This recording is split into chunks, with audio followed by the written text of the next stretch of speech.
Hi, this is my new Yellowface Quaker. He's about 2 months old. He might be opaline.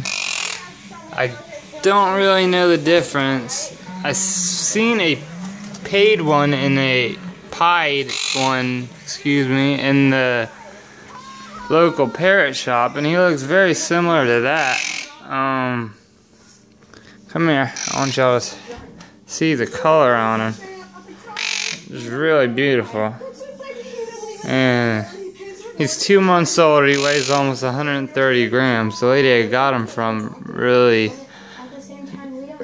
knew what she was doing with breeding Quakers. And the coloration is just amazing. She's very noisy. Look at that cute little face. What are you doing, huh? But yeah, I would like some input on what color you think this Quaker parrot is. I'm thinking it's opaline, but I